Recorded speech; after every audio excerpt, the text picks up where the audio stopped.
I'm the publisher of MIRS, and welcome to this webinar. When this COVID-19 pandemic sort of took over our lives and upturned everything in early March, one of the first people I reached out to was Eric, because I knew that you could kind of almost feel and sense the change that was going to be brought by this pandemic as we watched our restaurants and our bars and our businesses be closed. Obviously, in the short term, the fiscal picture for local and state governments doesn't change immediately, doesn't respond quickly, but it's going to be changing very rapidly over the next month. So I thought, what a great opportunity to have Eric and all his team members talk to our subscribers and to whoever else was interested in listening about what they think the picture might look like in the next month, in the next 2 months, in the next 3 months.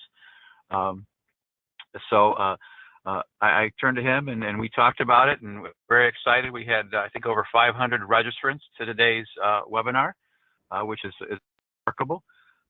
Eric and I have been working on several of these projects over the last couple of years, along with the Chamber of Commerce Foundation, to sort of talk about public policy issues and the challenges they bring. We at MIRS have a very strong affinity for the work that Eric and his team does, the Citizens Research Council. Their work informs our work. They're always there as a resource for us to turn to when we have questions about all sorts of different things, from tax policy to fiscal policy to road policy, you name it. Their research specialists are top notch, and we think so much highly of them. We choose to support them as well in the limited way that we can financially. And I would encourage anybody that values the work that the Citizens Research Council does to also consider supporting the council. They've been around for 100 years, informing our public policy leaders, and they're an asset for the state, and we need to make sure that we take care of that asset because they're going to be facing challenges as well. But so with that, I don't want to belabor the introduction, but welcome again. And Eric, I'm going to turn it over to you and your guys to sort of set the table, and talk about what we're going to be looking at in the coming months. Thanks, John. Good afternoon, everyone. I am Eric Lufer, as John said, president of the Citizens Research Council, and we're excited to talk to you today about the future of Michigan state and local government finances as we can see it at this time. As you're going to see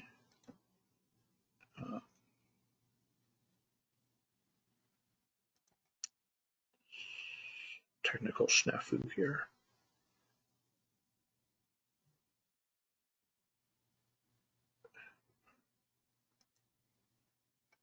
All right. Hopefully now everyone sees the screen. Sorry about that. As you're going to see over the next hour, there's a lot of questions, things we do know and don't know. We're going to try to lay it out as best we can.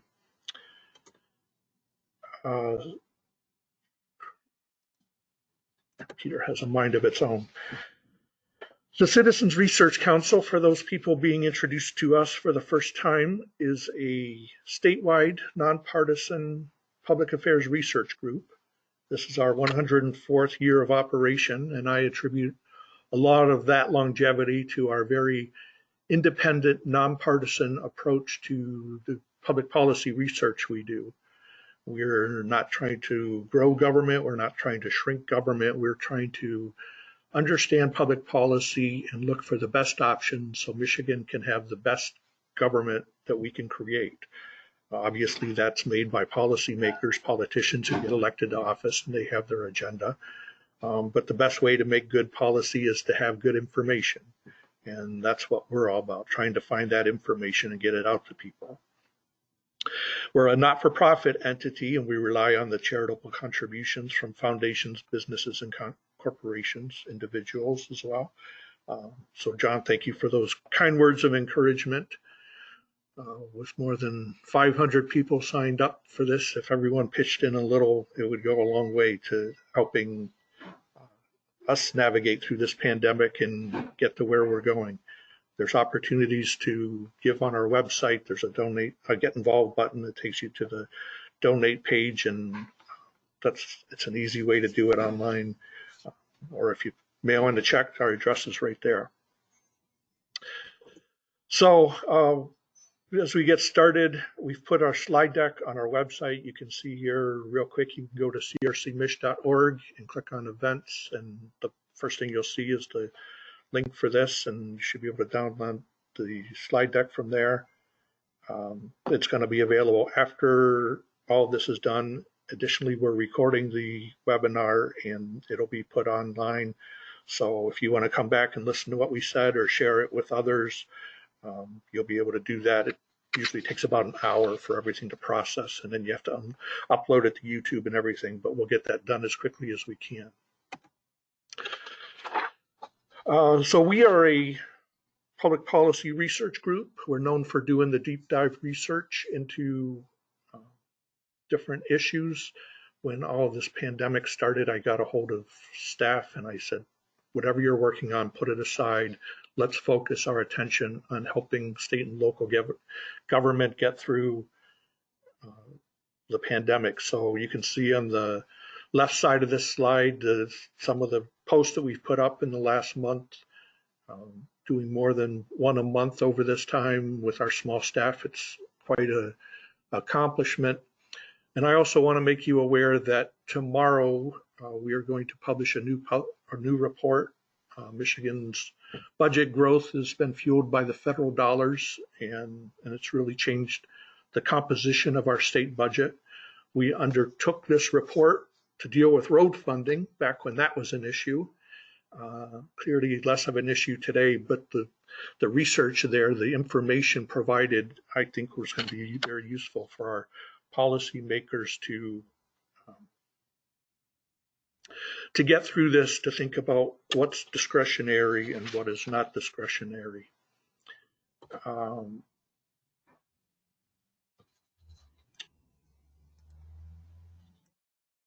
Let's go to the next slide. Here we go.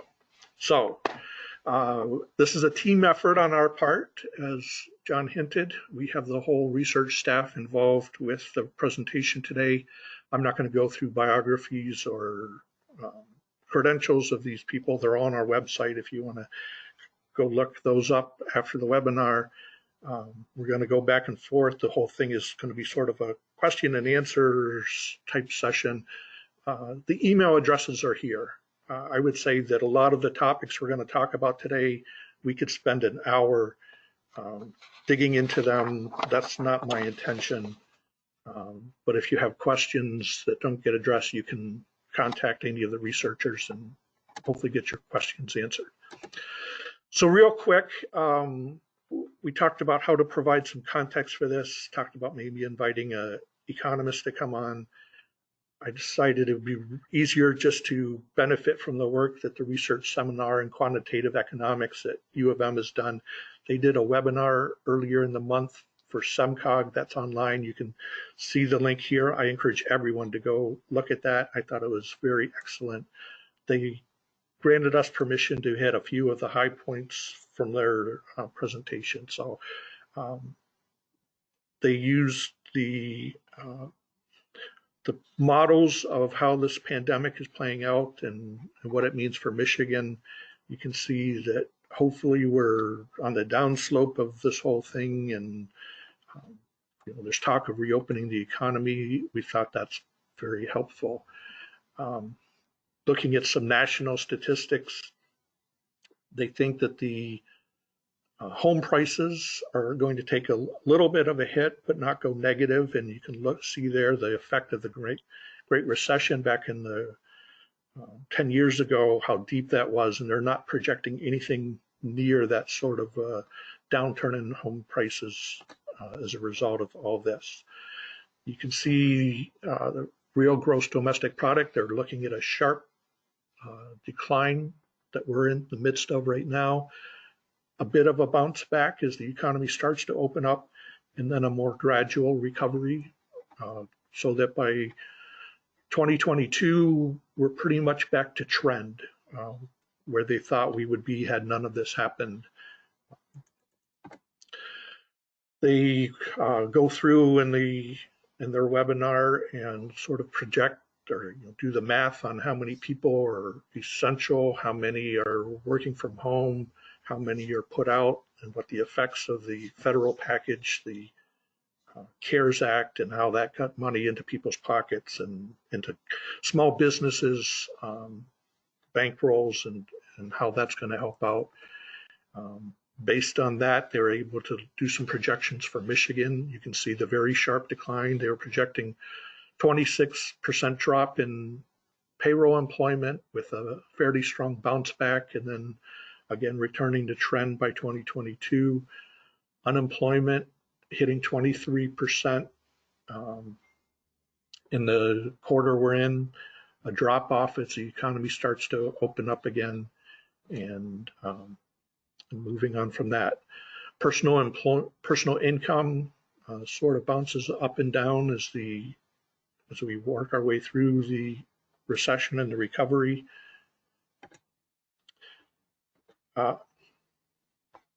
So that's just sort of the background. I don't want to dwell on that. I encourage everyone to view that webinar if you haven't already. So let's get started with some of what we want to impart to everyone. I'm going to start with Jordan Newton, who is our state affairs specialist. So Jordan, I've just gone through some of the modeling that the guys at U of M did. Can you talk about how that is projected to affect our state budget, the general fund and the school aid fund, and where we go from here? Yeah, so RSQE, based on these economic projections, estimate that revenue for the current fiscal year will drop by about $2.6 billion compared to the original estimates for fiscal 2020, which is a fairly substantial portion. It's about 10% of what they had previously estimated, or a 10% decline from previous estimates in state revenue collection. As kind of the ripple effects of this continue for the next couple of years, that results in continued decline from previous projections, although after fiscal 2020, revenue collections will continue to increase. So the worst of it will happen in this fiscal year in terms of declines, but next year we'll actually have a larger drop relative to what was initially projected because of the economic slowdown. So it's about $2.6 billion for fiscal 2020, about 3.1, 3.2 for 2021, and $2.1 billion for fiscal 2022. So there's also go ahead. There's also a lot at play here. There's a lot of uncertainty depending on how the economic recovery and the reintegration of economic activity begins, and so it's a high variability in this scenario or type scenario here. Well, what's driving that? What are the major taxes that are going to be affected by the recession? So there are a couple of smaller taxes like casino gaming that have been completely shut off, but there are a couple of main considerations. The sales tax has been significantly limited. Things like auto sales, which typically account for about 30% of sales tax collections, have been, for the most part, shut off during this time period. Dine-in restaurants, which account for another large percent of state sales tax revenues, are also obviously not operative at this point in time. And so there's just segments of the economy that are responsible for a large portion of the sales tax that aren't operating. Income tax revenues are also taking a fairly large hit with the large unemployment numbers that you showed. There are going to be a number of people not working and thus not paying income taxes. And salary reductions will also lead to a bit of a hit there. That's a little bit buoyed by unemployment insurance, as those payments are taxable under the state income tax, but there's still going to be a hit to those revenue. Finally, fuel taxes we've found are going to be hit pretty heavily. The March revenue statement, which for most revenue accounts for February collections, but for fuel tax accounts for actual March revenue showed a 20% drop, even though the stay-at-home order wasn't put into place until late in March. All right. Let's talk a little bit about how this recession compares to past recessions. So here we go. Yeah, so if you look at the data, the easiest way to describe it is that this recession is not quite as deep as the previous, the Great Recession in 2008, and it will likely be a faster bounce back than that recession. As you can see here, it's fairly deep compared to some of the other recessions. You have the 2001 recession that we often refer to as the single state recession because most states experienced a little bit of a blip in 2001, where Michigan experienced kind of 3-4 year economic slowdown. The 1 year decline in terms of general fund revenue is estimated by RSQE to be about that same level over the course of 4 years, condensed into a single year. Now, the thing that's important to know is that this decline is based off of policy. A lot of the decisions that have caused for economic slowdown are because the government is trying to limit the spread of the coronavirus and prevent other future snowball effects. And so it's a policy-driven shutoff rather than an economically driven decline, which means that we're likely to experience a quicker bounce back than some of these scenarios that have happened in the past.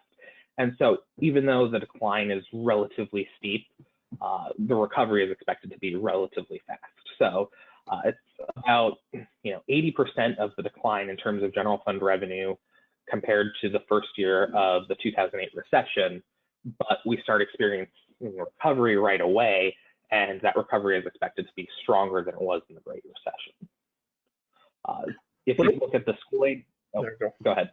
No, I was going to ask that very question. What about the school aid fund? That doesn't typically get hit by a recession, does it? Yeah, no, it's not nearly as hit by most recessions. As you can see here, for the most part, it remains positive. Even during the early 2000s, the school aid fund still grew. You've got a little bit of a decline during the 2008 recession, and then you've got a policy-driven decline in 2012. But for the most part, the school aid fund isn't hit with the huge sales tax reductions in collections that we're likely to experience. The school aid fund is going to take somewhat of a decline, but as you can see, the recovery is still expected to be quick and fairly strong.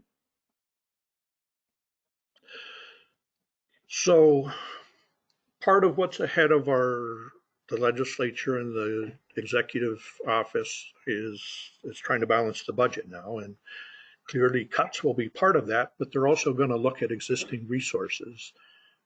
How much do we have in the rainy day fund, and how far will that go?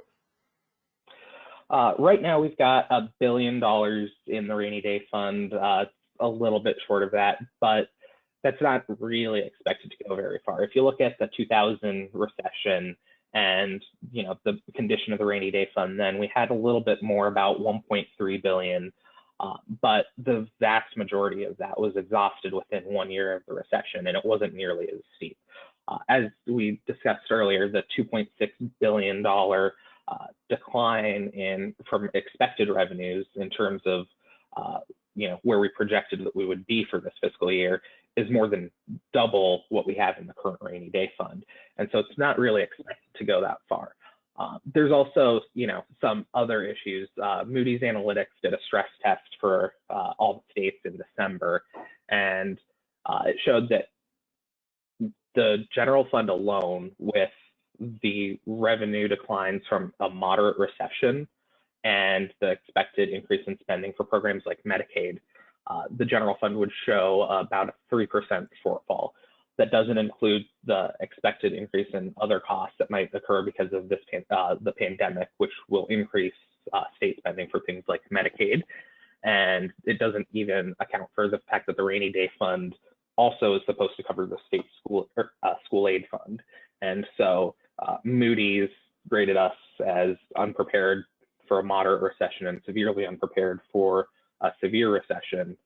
And that was comparing Michigan's general fund against other states where the school aid, the Michigan School Aid Fund wasn't accounted for, but for other states, school spending was. So we're in a pretty, we were not in great shape for this.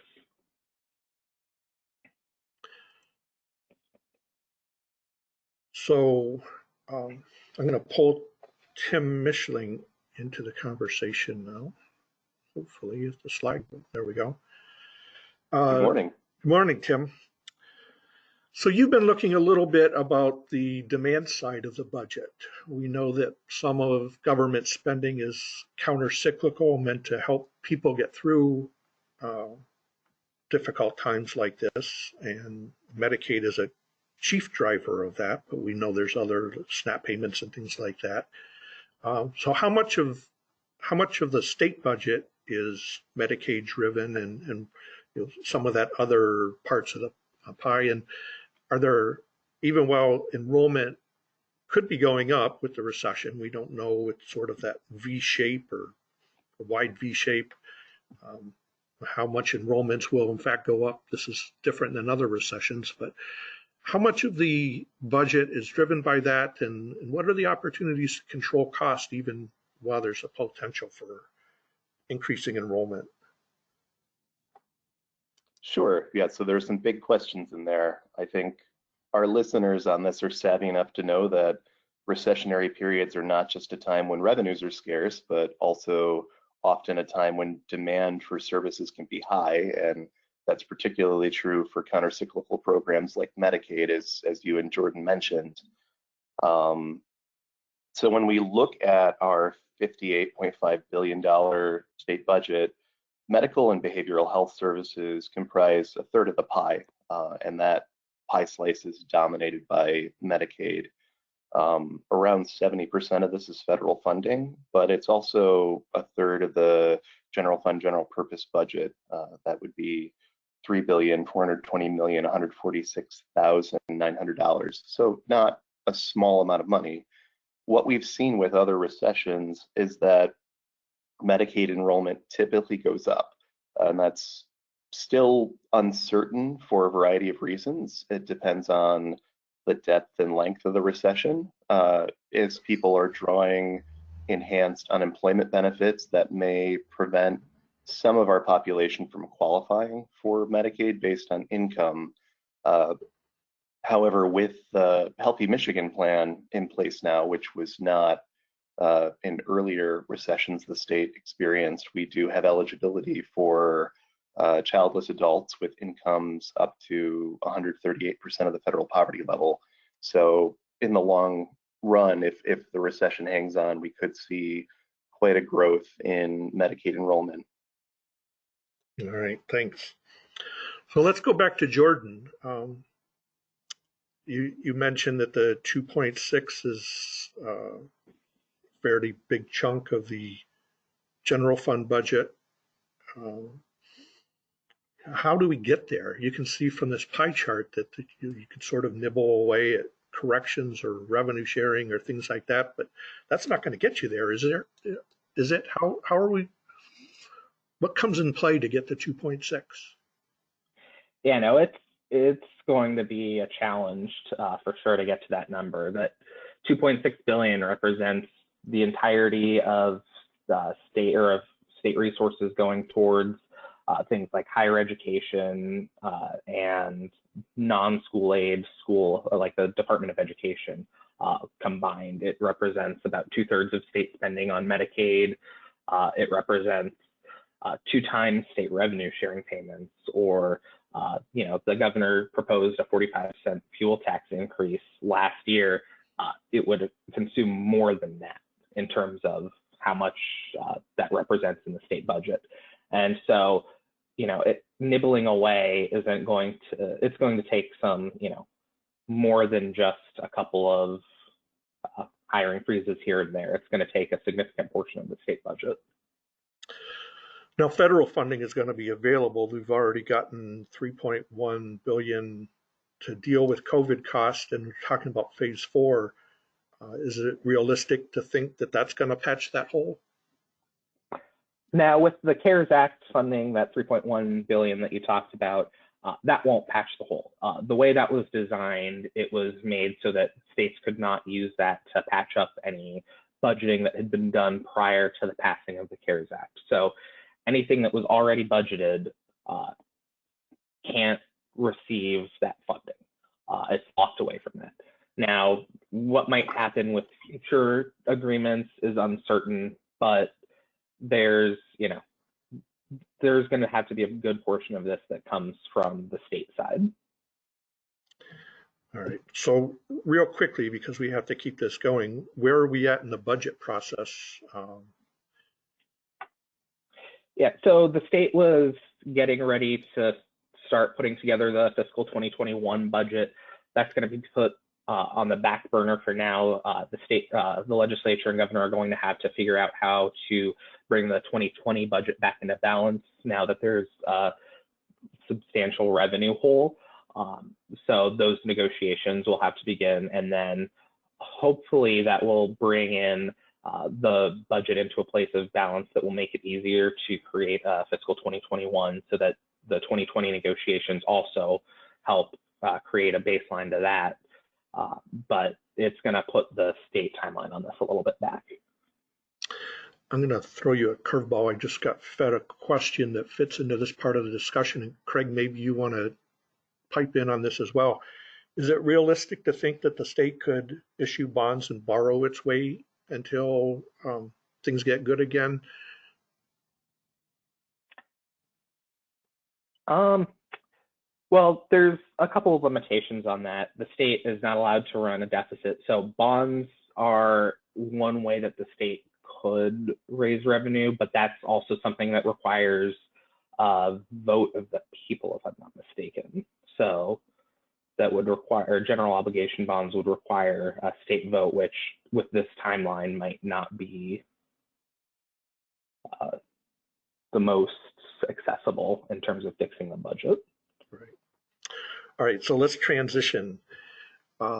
As you can see with this pie chart, the school aid fund is a major part of how the state spends its money, and we know that that's going to take a big hit. So I'm hoping to call on Craig Thion here to explain a little bit about how that part of the budget is, what goes into that school aid fund, what's the risk, why is the state taking a hit, and what are we looking at as we move forward here? Yeah, thank you, Eric. Just taking a quick step back, if you want to forward that next slide. Yeah, I'm trying.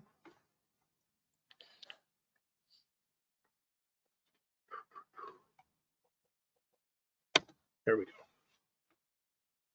Right. So as many of the listeners probably are aware, and we've already touched on this, this state spending pie is really a redistribution to lower levels of government, non-government entities. State spending on what we might consider state government housed in Lansing is only about 22% of the overall spending that the state does. The vast majority of that goes out in the form of intergovernmental transfers, universities, hospitals, local governments, individuals, and as you mentioned, school aid.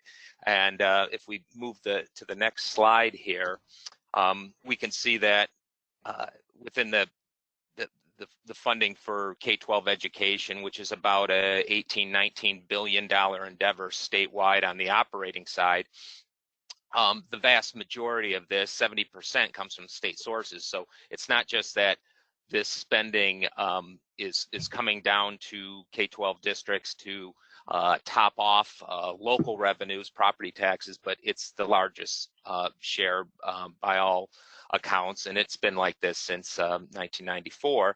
And then it's also worth mentioning here that within this system that we use to fund K-12, the state's taken over control and also limited the ability of locals to kind of raise additional operating revenues, especially in the short term. So the decisions that are going to be made at school boards about how to balance the remainder of this year's budget, but more importantly, looking next year, is really decisions that are going to have to be made up in Lansing. And again, I got a slide that comes up here, just shows the kind of the makeup of the school aid fund. 50% from the consumption taxes. Jordan talked about the slowdown in auto sales, as well as fuel tax consumption being down with travel restrictions. That comprises about 50% of the school aid fund. About 25% comes from the income tax. So over 75% are from these very economically volatile taxes that the state's collecting and then sharing with local districts. And then if we think about the hit to the school aid fund, it's in Jordan's slides earlier, we're talking about approximately $900 million in the 2020 fiscal year, which, as many of you know, if you have kids, we're wrapping up the school year here fairly soon, and schools start their fiscal year on July 1. So just a few months to recognize that $900 million reduction, which equates to about a $600 per pupil if that reduction were applied across the 1.5 million students we have in the state. But the reality is that with the school year ending and the budget year ending, most of this problem that is going to affect school funding is really going to be pushed into the next year. Next slide here. And, so this is kind of on the heels of just slow recovery out of the fiscal problems created by the last recession. This chart shows both the actual revenue growth in the school aid plus inflation adjusted. And if you see going back 2008 through 2011, it was fairly flat, bouncing around in terms of the actual revenue coming in the school aid fund. Once we factor in inflation, it had been on a decline, and it wasn't until 2012 that we saw an uptick. So, and with that uptick, we've seen additional resources funneled into the state foundation grant. That grant's up about 18% since 2012, and then funding into some larger buckets that finance services. At-risk funding's up about 73% over this period. So schools have been seeing some increase in their funding, and I think that's largely a reflection of this recovery coming out of the last recession, 10 years of slow, steady growth. But that's not to say that schools have only seen the good side of things. They have been tapped with additional legacy costs over time that have drawn resources out of the classroom and sent to the state pension system. Districts continue to deal with declining enrollment, a system that funds schools based on a per pupil allotment, and when schools lose kids, they lose dollars, and managing down can be a challenge. So overall, the picture for schools is one that was looking up until recently. You have some data to support that. The Unitrix, the online data sharing, they rate the fiscal health of local governments and schools, and it looks like things have been getting better over the last couple of years. Right. So, just high level, we talked a little bit about school aid fund growth as an indicator of what's been happening down in there at that level, and then that's kind of verified by the Unitrix data. They look at they have an algorithm they run on all school districts in the state traditional charter, and come up with a fiscal health score. And I've laid out here, just going back to the beginning of the last recession, you can see the number of high-risk districts growing substantially over that period, and then slowly coming down to the point where there are only 8 recognized as high risk, a much larger portion in the low risk 0 to 4 rating. And then kind of anecdotally, we also can see some improvements when we look at the number of deficit districts. So these would be districts that ended their fiscal year with a deficit. 2011, it was about 48 districts statewide. Today, it's about 15, and most of those are under the enhanced oversight of Treasury, which is keeping tabs on the operations of these districts to ensure that everything's being done to correct those problems. So real quick, because we have to keep moving, but cash is king, and school districts have been able to stash away a little few dollars. What do we need to know about this? Well, yeah, they've been using this growth in the school aid fund, and I think in some cases, just being prudent about the realities of school finances and saving up. And we can see that statewide, the general fund reserves are about $2.4 billion, up from about $1.4 billion going back to 2012. At the district level, just looking at the median district in the state, it's about 14% of their general fund revenues are held in reserve, about $1,500.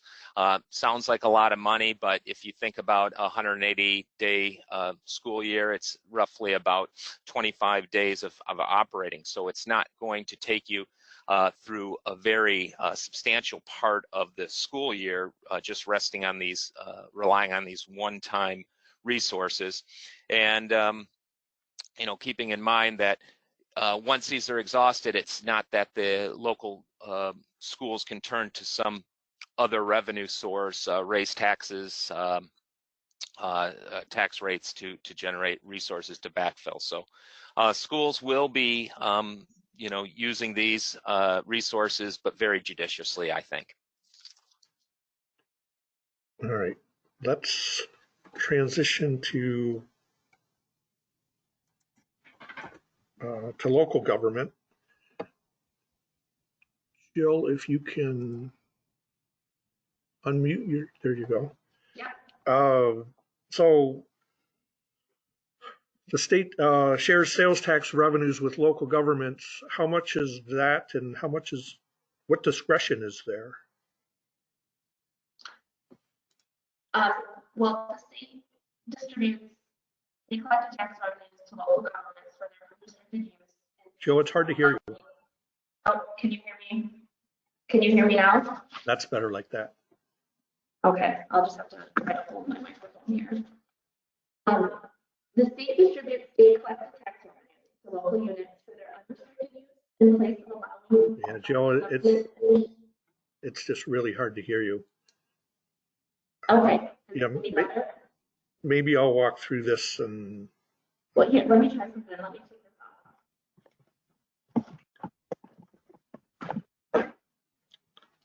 off. So Jill, pipe in again when you get a chance to see. But the point here, it's revenue sharing we talk about as a big pot of money. 3/4 of that, a little more than 3/4, is constitutional. The state constitution says that 15% of what the state collects from the original 4% sales tax before Proposal A is distributed among all cities, villages, and townships on a per capita basis. Less sales tax means less constitutional revenue sharing. The statutory amount is a discretionary amount that the legislature sends out. There's a long history for this. Of that $261 million that's distributed, 55% of it is going to Detroit. We have a blog that I put up. You saw it, one of the early slides. Detroit is facing its own financial troubles because of its income, casino taxes, so on, plus the demand side with paying overtime for police as they've gone through this and their own issues. But taking away $144 million, which is clearly going to be on the table with statutory revenue sharing, it's going to affect all those in those local governments that get that yellow slice of the pie, but it's going to have a big effect on Detroit as well.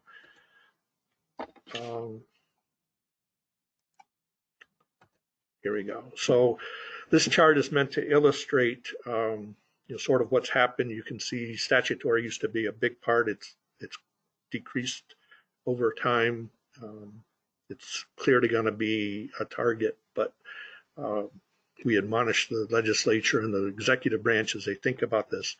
This is not sharing the burden. Jill, let's try again talking about. Eric, can you hear me at all now? Oh, that's much better.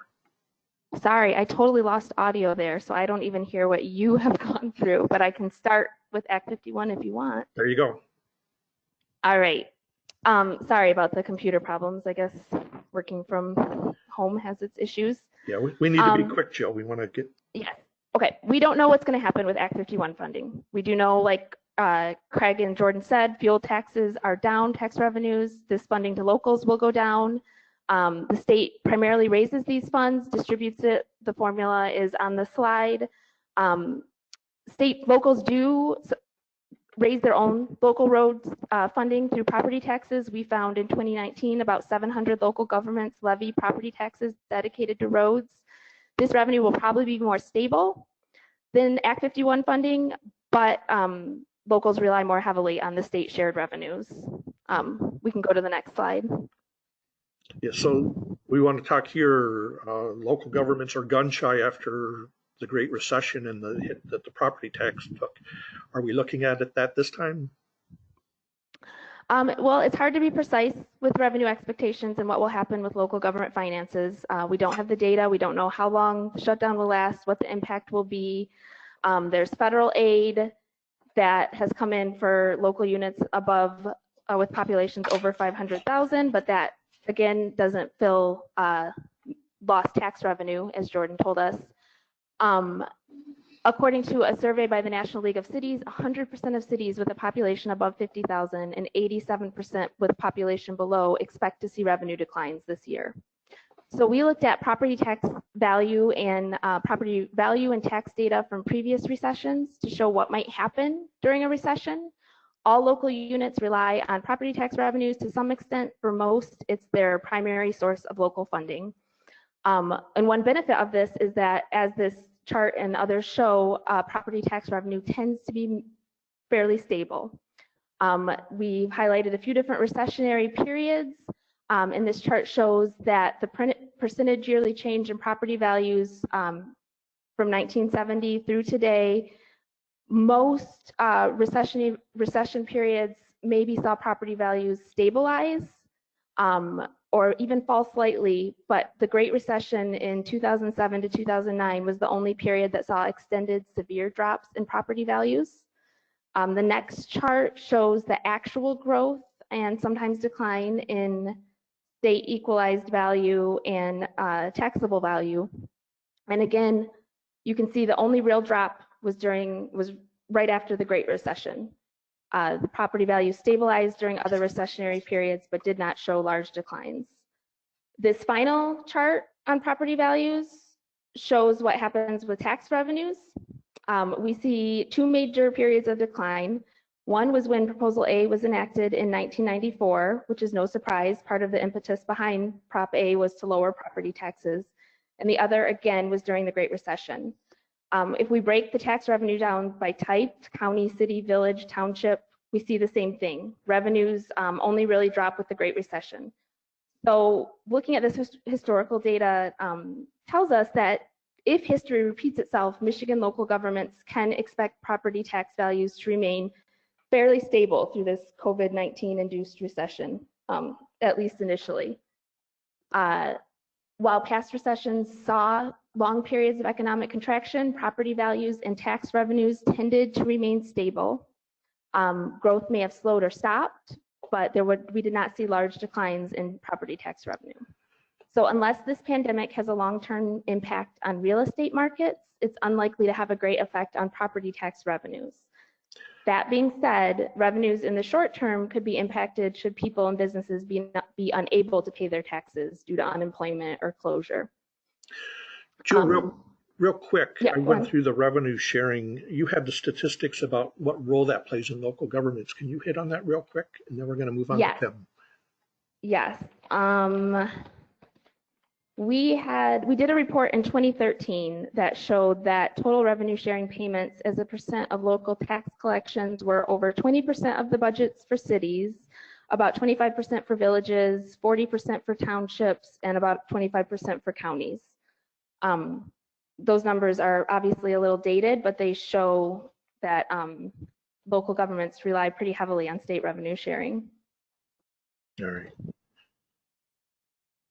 So I'm going to pull, so yeah, we're going to real quickly, obviously the income taxes, we have 24 cities that levy an income tax. That of course is going to come into play here. The role that it plays in each unit is varies. A lot of them are older cities, Detroit, Flint, and Muskegon, things like that have struggled. So it's going to be an important part. We got to keep going here. So Tim, part of our getting out of the pandemic, reopening the economy, is having a vibrant, dynamic public health apparatus to respond to that, to do that. We've got to be really quick here, but can you go through these few slides and tell us what's been the recent history and where are we going from here? Maybe in about 2 minutes.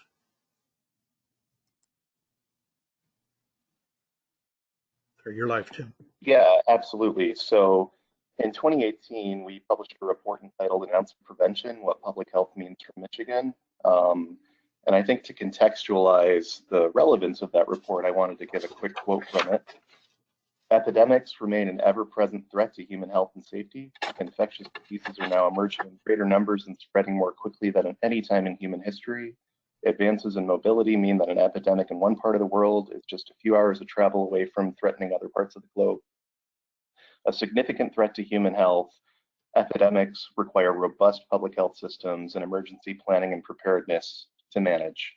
So when we looked at Michigan's public health funding, there was absolutely no sugarcoating it. Michigan's neglected public health for decades. In this slide, you can see that nominal fiscal year 2017 public health expenditures exceeded 2004 by fewer than $10 million. So that was just a 3% increase across the 13-year period, and adjusting for inflation, it was a pretty substantial drop. So thinking back to the state budget pie chart we showed earlier in this webinar, it's important to note that public health was just 1% of the pie. And that 1% is for services immediately relevant to the current pandemic, such as infectious disease control and epidemiology. And some of these services are also provided at the local level, not just the state level. So here we see funding for essential local public health services flowing from the state down to our local health departments. And likewise, funding remains stagnant over this 15-year period, representing an inflation-adjusted disinvestment over the period. So we can move on to the next slide just in the interest of time. Be quick. Yeah, so here we see 2017 Michigan state public health investment compared to other states. Excluding federal dollars, state investment totaled just $128.3 million, $12.92 per capita. That put us at a rank of 42 among states' investment in public health. That started to improve in recent years, but really not that much. Next slide. Wrap it up. So here we see our recent 5 years of appropriation for public health. A little bit of growth since the release of our report, but not too much. Our legislative leaders have made it clear that no part of government is going to be spared from being asked to come to the altar of austerity and make a sacrifice. But we would admonish that public health not be part of that sacrifice because it's been underfunded for so long and is necessary not only to respond to the current pandemic and ensure that we can get the state open and ready for business and stay that way, but also to make sure that we prevent future catastrophes like we're seeing right now. All right. So let me wrap up real quick that we have much we don't know. The Consensus Revenue Estimating Conference is May 15th. We we went with the U of M numbers. We don't know how that's going to play out. There's been a little bit of time. They have their own opinions. Two-handed economist, the whole joke. We don't know how the CARES Act Phase 3 funding is yet to be allocated among state and local governments. The money that's already been advocated to Michigan has to be COVID related, but that's clearly out there. We don't. So how that affects state government, how it affects local government. The papers continue to talk about Phase 4 funding that is supposed to backfill. Will that happen? How much will it be? When will it happen? We don't know. How fast will the economy reopen? That's going to affect the economy in so many ways. And what happens if people don't obey social distancing, all that type of stuff? Could there be a second wave? Could that lead to another stay-at-home order? All of that will affect the economy as well. So let me turn it back to John. If we can unmute his, there we go. John, we threw a lot at you. What do you think? Any questions? My takeaway is probably not surprising. What I found interesting is how ill prepared we were, according to Moody's. You made that point early on for a deep recession, a deep dive like we're going through, and then sort of the historic underfunding that's happened. Part because of the recession of 2000 and 2008, but part also because of the decisions that the state made as a whole. So my takeaway is, it's interesting, and it's going to be interesting to see how we fare with those weak spots in terms of our readiness to deal with this. But you guys did a great job. Very interesting stuff.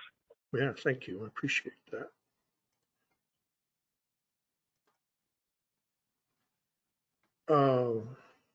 So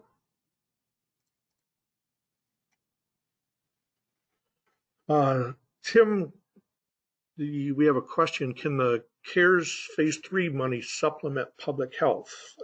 Clearly, there's been a ramping up of public health needs, and we know that there's going to need to be a lot more as the economy opens up and contagion happens. Do we know if that money, can that be used for the public health? There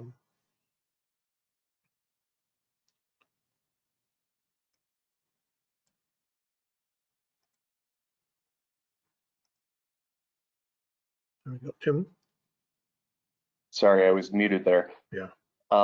So we do have some opportunity to get money to supplement the immediate public health response. So obviously the immediate needs that we have are ramping up testing capacity as well as activities to monitor the status of the pandemic, particularly contact tracing.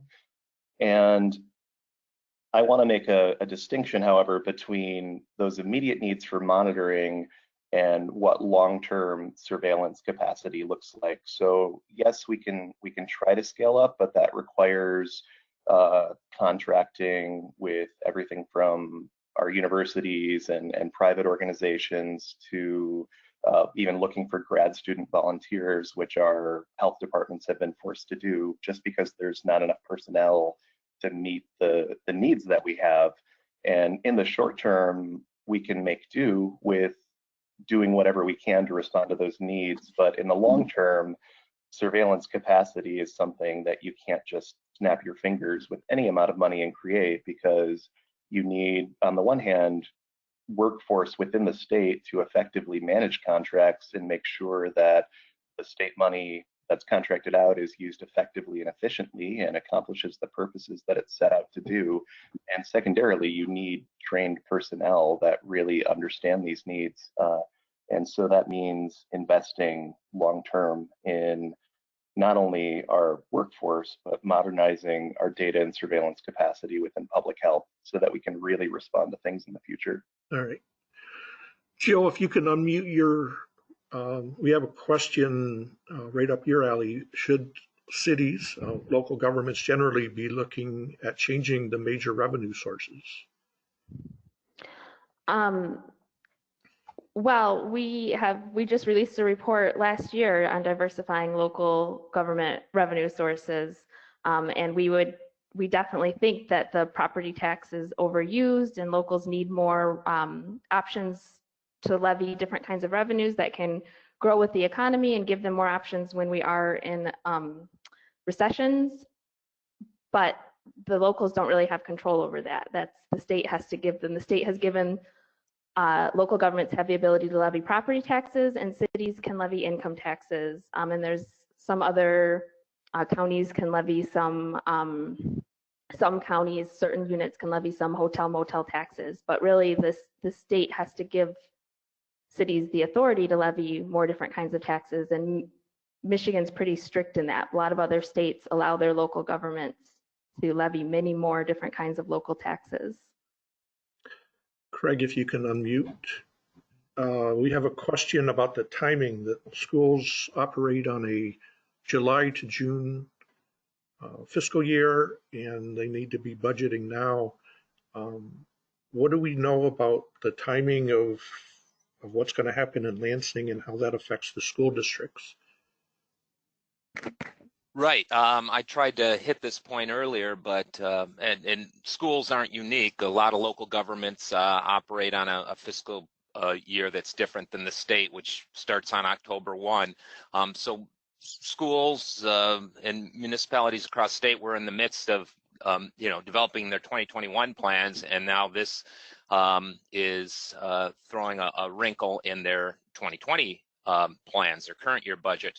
And as was pointed out earlier, we have very strong language statutorily that prevents local governments from operating in a deficit.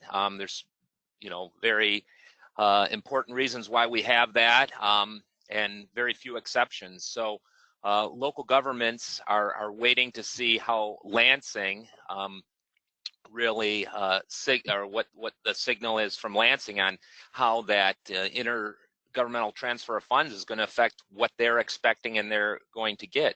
I pointed out that schools have done the majority of their spending already for 2020. So to the extent you're looking at a $900 million shortfall, that has to be squeezed in over a very short period of time. If you were to annualize that, double it, that would be the size of the equivalent problem over a full fiscal year. So, Craig, are school districts saving money now because they're, not actually open? They're not heating the building or materials like that? Well, yeah, I mean, school finances are like a lot of government finances at the local level, very heavily centered on personnel costs. And schools are still, for the most part, operating with a full workforce as they're delivering learning online and in various alternative formats. So the spending really hasn't been adjusted that much. In some cases, we've seen reports where spending's actually up because of having to supply students with devices, technology, internet connectivity to get this learning that wasn't previously budgeted for. So I don't have a number for you, but I can say, yeah, there's some small cost centers that are probably shrinking, but there's also some spending side of the ledger that's increasing. So we have a question about commercial markets. We had a slide from U of M talking about home values. The question, will commercial, I would add industrial, how's that likely to be affected? And I think it depends on this phase 3 and phase 3.5, where they just did this extra supplemental. The payroll protection program, does that money get out? Does it get out in time to save a lot of businesses on Main Street? If it doesn't, then there's a chance that while we save the home values, then the business can't afford to stay open, and that creates a glut of available properties and depresses the value, and that'll affect local governments. Also with some of the bigger retail, they're looking at such low volume through their stores that they might lead to appealing their assessments and trying to have that. Some of that could happen now. I think it's sort of a stretch because of they're supposed to be looking at December 31st of last year, and there was no pandemic then. But next year, when they get their assessment, presumably the market's open again, but they'll be looking at how things went through this past year. So there is risk for property tax on that side.